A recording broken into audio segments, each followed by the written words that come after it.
बिहार में सरकारी नौकरी करने वालों और पेंशनर्स के लिए आज का दिन किसी त्योहार से कम नहीं है। राज्य की एनडीए सरकार ने अपना खजाना खोल दिया है और एक ऐसा फैसला लिया है जिसका इंतजार लाखों परिवार कर रहे थे। खबर सीधे पटना से आई, जहां कैबिनेट की एक अहम बैठक हुई और उसमें 19 बड़े प्रस्तावों पर मोहर लगा दी गई। लेकिन सबसे बड़ी खबर जो निकल कर आई है वो है महंगाई भत्ते यानी डीए में बढ़ोतरी की।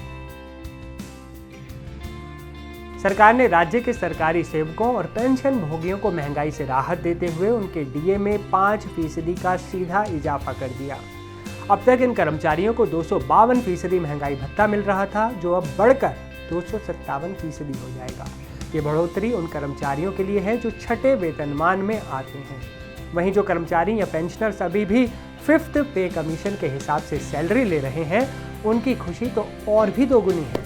उन्हें अब 466% की जगह 474% डीए मिलेगा और सबसे अच्छी बात यह है कि यह फैसला 1 जुलाई 2025 से लागू माना जाएगा, यानी बढ़ा हुआ पैसा एरियर के साथ बैंक खाते में आएगा।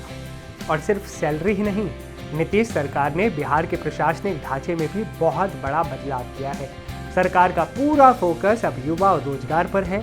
इसी मकसद से कैबिनेट ने 3 नए विभागों के गठन को मंजूरी दे दी। पहला है युवा रोजगार एवं कौशल विकास विभाग। नाम से ही साफ है कि अब रोजगार के लिए एक अलग डेडिकेटेड डिपार्टमेंट होगा। दूसरा है उच्च शिक्षा विभाग और तीसरा सिविल विमानन विभाग। इन नए विभागों के बनने से पुराने विभागों के नाम और काम भी बदल गए हैं।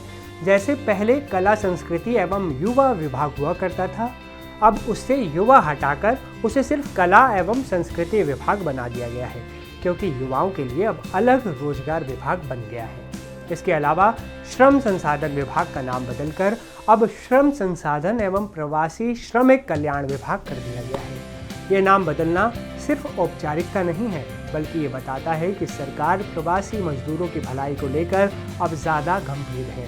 साथ ही तकनीकी विकास निदेशालय अब MSME निदेशालय के नाम से जाना जाएगा, जिससे छोटे और लघु उद्योगों को बढ़ावा मिलेगा। अवैध खनन पर नकेल और सुरक्षा का नया घेरा। बिहार में अवैध खनन एक बड़ा मुद्दा रहा है और इस कैबिनेट बैठक में उस पर भी कड़ा प्रहार किया गया। खान एवं भूतत्व निदेशालय को अब 2 हिस्सों में बांट दिया गया है। एक होगा खान निदेशालय और दूसरा अन्वेषण निदेशालय। सरकार ने साफ कर दिया है कि खनन पट्टों की सुरक्षा और अवैध खनन के खिलाफ अब 0 टॉलरेंस की नीति अपनाई जाएगी। इसके लिए सुरक्षा उपनिदेशालय बनाया गया है और कई नए पदों का सृजन किया गया है, ताकि अवैध खनन और परिवहन पर सख्त से सख्त कार्रवाई की जा सके, वो भी समय रहते। इसके अलावा सुरक्षा के लिहाज से भी एक बड़ा फैसला लिया गया है। धार्मिक नगरी गया जी और मुंगेर को अब नागरिक सुरक्षा जिला यानी सिविल डिफेंस डिस्ट्रिक्ट घोषित कर दिया गया है। इससे पहले इस श्रेणी में 28 जिले थे, अब इनकी संख्या बढ़कर 30 हो गई है। इसके लिए 14 नए पद भी मंजूर किए गए हैं। वहीं बिहार के युवाओं को हुनरमंद बनाने के लिए सरकार ने नेशनल स्टॉक एक्सचेंज के साथ एक समझौता भी किया है।